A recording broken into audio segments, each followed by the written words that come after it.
Sounds like friction is something you're very familiar with. You're up in the morning, and I imagine David Goggins going to the coffee maker, stretching out, good morning, sunshine, and you're telling me from eyelids open, there's friction. Yes, and that is the thing that people don't fucking get. The biggest misunderstanding about David Goggins of all time, it's like, whether you believe in God or not, I do. He put this lab rat, which is me, on this planet and said, let me fucking see what a beat up, abused kid who can barely learn, who has a twisted body, messed up genetics, sickle cell, this and that. Let me give him everything that pretty much disqualifies you from the military. And let's put him in this and see what comes out of it. So to do that, friction, you don't wake up in the morning time and go to the coffee maker. Matter of fact, sometimes you don't even sleep. What it requires is when I'm at 2 o'clock it's 2 o'clock in the morning, and my brain is thinking about a fucking drug, and I gotta get up and look in my book to see if that drug is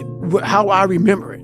And this is every day of my fucking life. That's why when I train a fighter or I train someone, I'm like, you have no fucking idea how great you really are, because you are using such minimal of what you have.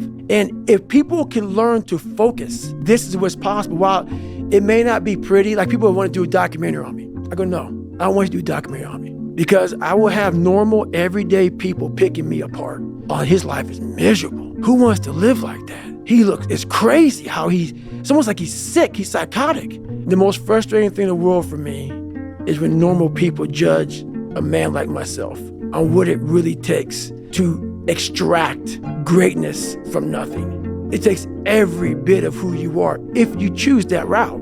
If you don't, Merry Christmas, do what you gotta do. But yeah, all these things for me, like I told you, man, I'm gonna keep it real. I'm not coming here to talk about perform without purpose. Because I go through, when I write these books, I try to dumb down David Goggins. How can I give normal people, and I'm normal, but I found something that most don't want to find. How can I speak to people and give them something from this crazy psychotic brain that I've developed? How can I give them that? So I sit down with Jennifer for years and write down perform without purpose, armor your mind, the cookie jar, the accountability mirror, shit that people can fucking use in their lives. No.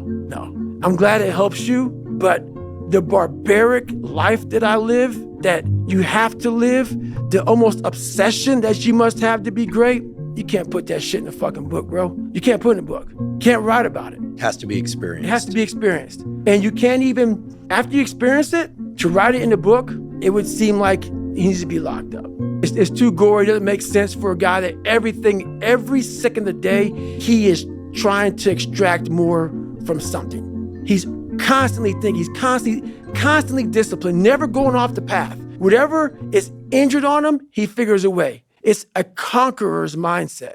And very few people, if any, can really understand what that is.